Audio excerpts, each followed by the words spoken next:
Hari ini adalah hari kelulusan sebuah angkatan di sekolah SMA aku.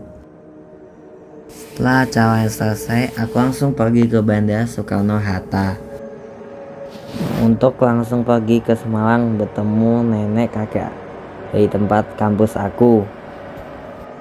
Sesampai di Bandara Ahmad Yani, aku langsung ke tempat conveyor belt untuk ambil koper dan langsung ke tempat parkiran untuk bertemu dengan nenek kakek. Saat itu sedang malam, perjalanan dari bandara ke rumah kakek nenek yang memakan waktu sekitar 2 jam. Malam itu dipenuhi oleh cahaya kota yang menerangi masyarakat kota Semarang. Aku pun tertidur lelap dan nyenyak di dalam mobil yang hangat. Sesampai di rumah, aku terbangun karena dibangunin oleh nenek aku yang juga ikutan ngantuk. Ketika aku keluar dari mobil, aku merasakan hawa dingin dibarengi rasa merinding karena rumah ini sudah kecil dan tua yang letaknya di desa terpencil jauh dari perkotaan.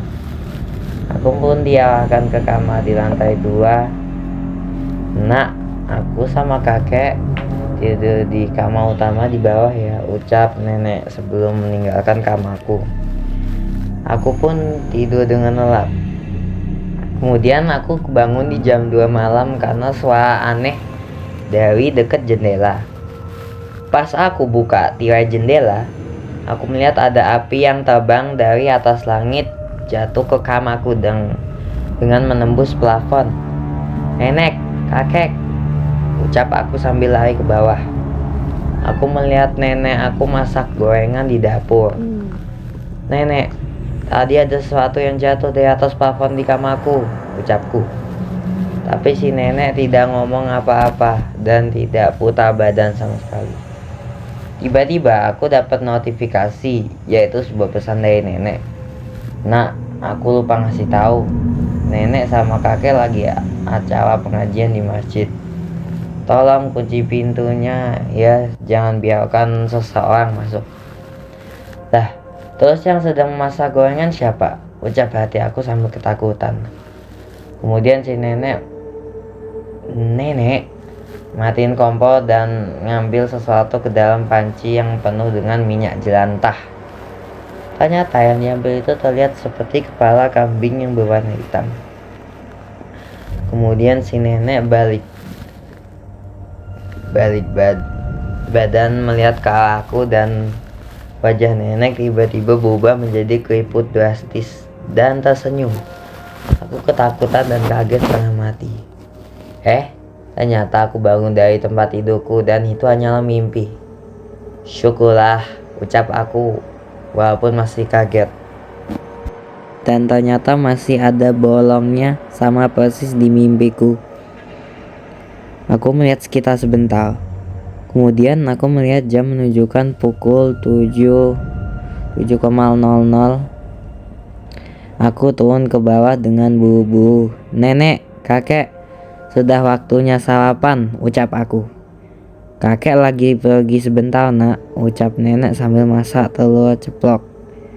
Aku pun duduk di meja makan, masih mikirin mimpi yang tadi. Lalu aku makan masakan yang telah disiapkan dan nenek duduk di sebelah aku.